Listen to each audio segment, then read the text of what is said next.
Assalamualaikum warahmatullahi wabarakatuh. Waalaikumsalam warahmatullahi wabarakatuh. Gimana kabarnya anak? Baik. Alhamdulillah. Semoga kalian semua dalam keadaan baik karena sekarang waktunya musim pancaroba. Karena perubahan musim, jadi dijaga stamina-nya biar sehat. Amin amin ya rabbal alamin.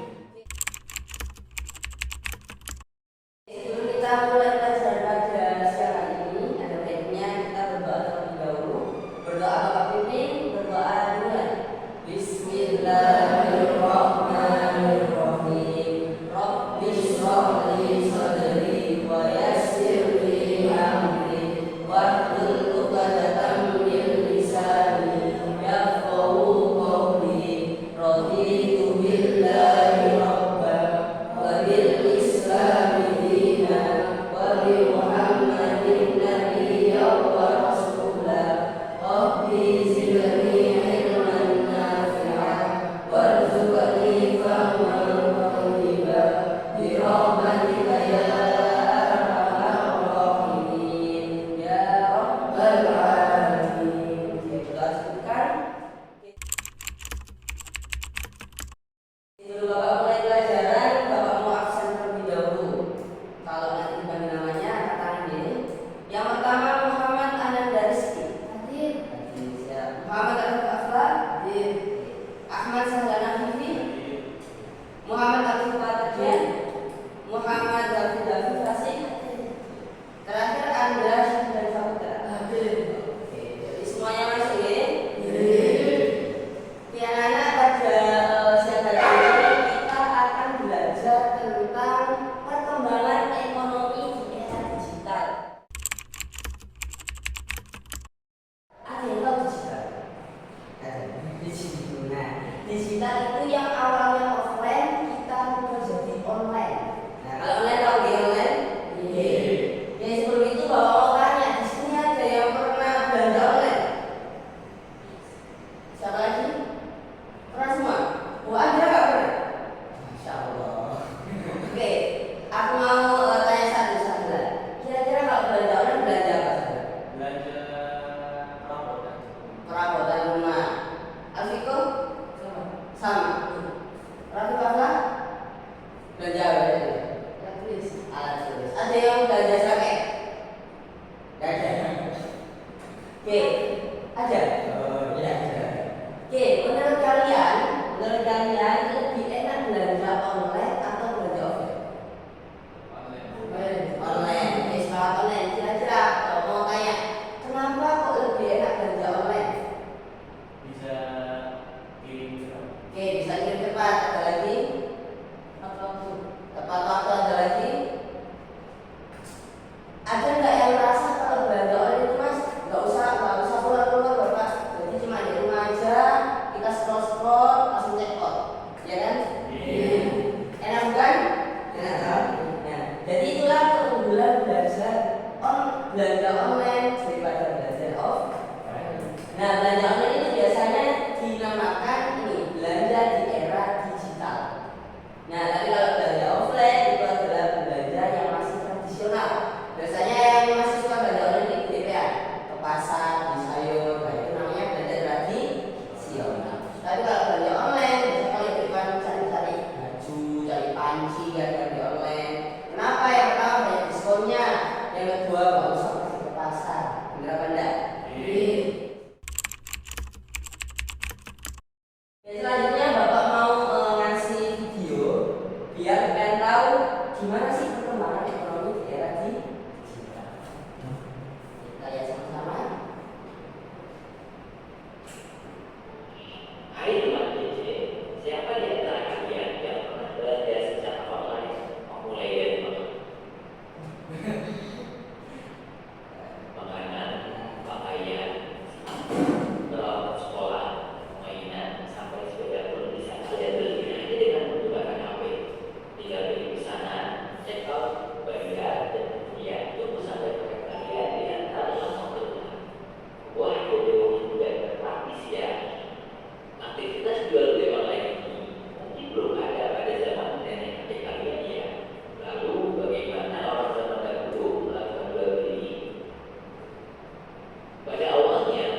transaksinya bisa lewat HP. Nah itu namanya teknologi finansial. Nah dunia bisnis sedang mengalami transformasi yang signifikan. Mari kita eksplorasi lebih dalam tentang bagaimana ekonomi berkembang di era digital. Nah ini teman-teman yang Bapak katakan tadi, ada ekonomi digital, ada yang namanya ekonomi tradisional. Nah kalau namanya ekonomi tradisional ini berbasis pada aktivitas fisik dan interaksi langsung. Jadi teman-teman harus menjualnya, teman-teman harus jual barangnya secara langsung. Jadi interaksinya secara langsung. Tapi kalau ekonomi digital berbasis pada teknologi informasi dan komunikasi seperti internet, aplikasi dan program digital. Jadi teman-teman nggak perlu tahu siapa penjualnya, gimana bukan penjualnya. Teman-teman nggak perlu tahu karena teman-teman hanya berbasis pada teknologi, informasi dan juga komunikasi. Nah selanjutnya, bisnis tradisional ini dilakukan secara offline dengan batasan geografis. Apa sih batasan geografis itu, Pak? Nah, batasan geografis itu adalah batasan desa. Contohnya ada pasar Sukodono, ada pasar Taman. Nah, jadi hanya orang-orang di Sukodono aja yang beli, hanya orang-orang yang di Taman aja yang beli. Contohnya kalau orang Papua, apakah bisa langsung beli ke pasar Sukodono? Bisa secara langsung. Mungkin kalau mau ke sini kan harus ke sini dulu, harus naik pesawat dulu. Nah, bedanya kalau dengan ekonomi digital adalah interaksi bisnis dilakukan secara online, seringkali tanpa batas geografis. Seperti yang dikatakan Afra tadi, kalian bisa beli barang di Cina, kalian bisa beli barang di Rusia. Jadi kalian nggak perlu harus ke Rusianya, harus ke Cinanya, tapi kalian bisa membeli barang-barang Cina dan juga barang-barang Rusia. Nah, itu namanya tanpa batas geografis. Selanjutnya ini fokus pada proses tradisional seperti produksi manual dan penjualan di toko fisik. Ini namanya toko fisik teman-teman. Anak-anak. Jadi toko fisik itu apa, Mas? Toko fisik itu toko yang harus ada fisiknya. Contohnya warung Madura harus ada warungnya. Contohnya Alfamart harus ada Alfamartnya. Tapi kalau online digital ini fokus pada data, informasi teknologi dan efisiensi digital. Jadi kita nggak perlu sewa toko, kita nggak perlu sewa gudang, tapi kita hanya lewat HP aja. Lewat HP kita bisa stok barang, kita bisa ini namanya pada data informasi teknologi. Jadi semuanya teknologi. Jadi teman-teman anak-anak nggak perlu yang namanya sewa gedung, nggak perlu tadi yang dikatakan video, nggak perlu namanya gaji karyawan. Jadi kalian sendiri aja, nggak perlu yang namanya jaga toko. Jadi cuma lewat HP. Terus yang terakhir ini contohnya, pasar tradisional contohnya adalah toko retail, bisnis manufaktur klasik, toko galangan. Nah, ini contohnya ekonomi tradisional. Kalau ekonomi digital, e-commerce, fintech, startup berbasis aplikasi. Ada yang bisa kasih contoh nggak? Contoh ekonomi tradisional? Minimarket lagi. Nah, supermarket sama minimarket, oke. Mall. Kalau yang ekonomi digital, Shopee, Lazada, Tokopedia. Nah itu ada perbedaan ekonomi tradisional sama ekonomi digital. Nah ini transformasi ekonomi digital, tren dan tantangannya. Peningkatan e-commerce, perdagangan online semakin populer, konsumen lebih suka berbelanja secara online, membuka peluang berbisnis untuk menjangkau pasar yang lebih luas. Jadi teman-teman, anak-anak, e-commerce atau adanya teknologi ekonomi digital ini, kalian kalau pengen jualan, kalau kalian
pemain global. Maksudnya pemain global ini apa Pak?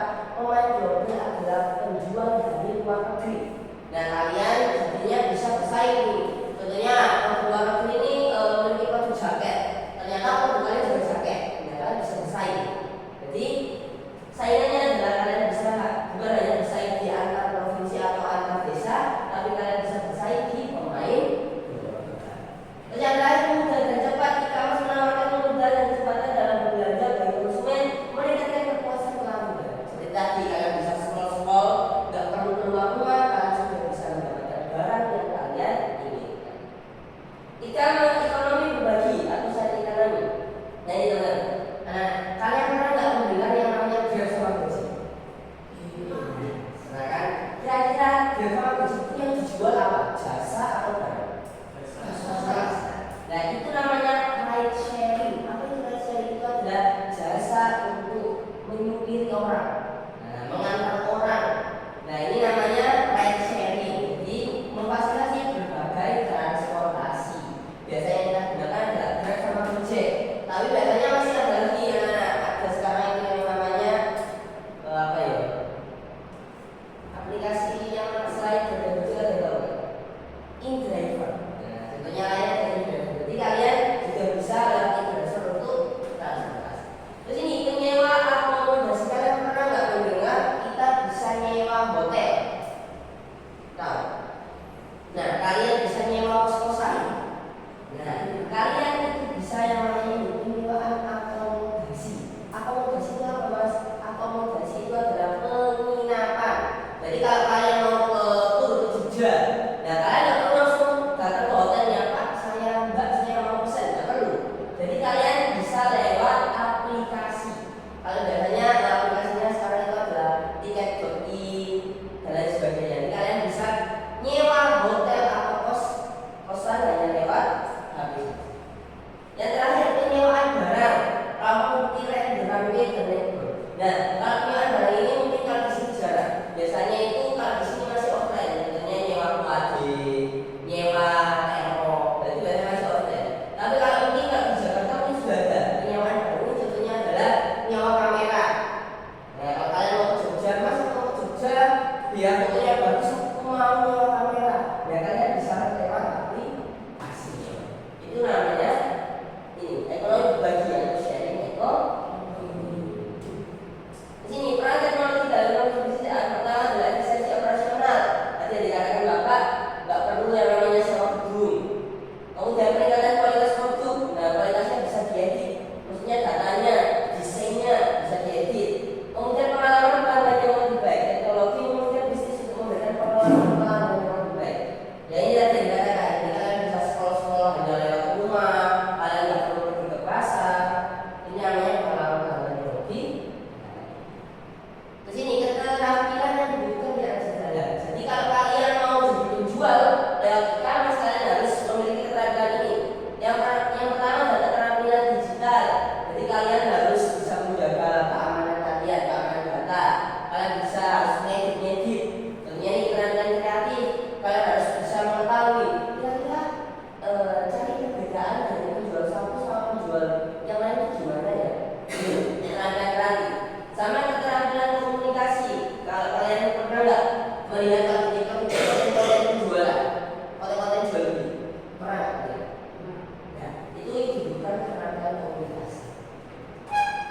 Nah ini kedua tantangan bagi UMKM, ada jangkauan pasar, efisiensi dan juga tantangan. Tantangannya ini kesenjangan digital, persaingan online dan keamanan cyber tadi menjadi tantangan bagi UMKM. Ada itu UMKM. Nah, UMKM itu adalah usaha mikro kecil menengah. Apa Mas? Tentunya adalah usaha-usaha yang kecil. Tentunya kalau ada data kalian bapaknya jualan panci. Tentunya kalian bapaknya jualan rambulan. Nah itu namanya UMKM. Oke terakhir, digital telah membawa perubahan fundamental dalam ekonomi. Memahami tren memanfaatkan teknologi dan beradaptasi dengan perubahan adalah kunci keberhasilan di dunia bisnis saat ini. Jadi kalau kalian masih ke Mas, aku tetap maunya jualan tradisional, nggak mau pakai aplikasi. Nanti kalian ketinggalan zaman. Nah nanti kalian bisa ketinggalan zaman. Jadi kalian kalau mau jualan besok, kalian harus memanfaatkan yang namanya teknologi. Kalian bisa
Oke, anak-anak, waktu sebelum sudah selesai. Oke, di sini sudah ada 3 kelompok ya. Siapa yang mau masuk duluan? Siapa yang mau masuk duluan? Kelompok 2 mau masuk duluan. Oke, kelompok 2 masuk duluan. Ya, kelompok 2. Ya, anak-anak yang lain bisa diperhatikan ya, kelompok 2 ini mau maju. Oke, assalamualaikum dulu. Assalamualaikum warahmatullahi wabarakatuh. Waalaikumsalam warahmatullahi wabarakatuh. Oke, dijelaskan isi artikelnya. Pada artikel ini menjelaskan bahwa pembelian secara online mempengaruhi omset penjualan para UMKM. Ayo, apa? Ustaz Judes. Pada di Jalan jelasan.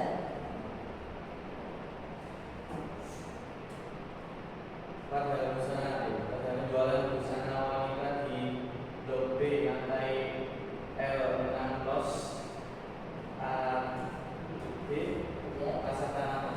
Oke, kasih tepuk tangan dulu buat temennya. Oke, kalau dulu bisa kembali duduk lagi. Oke, selanjutnya siapa yang mau maju? Kelompok 1. Oke, kelompok 1 maju duluan.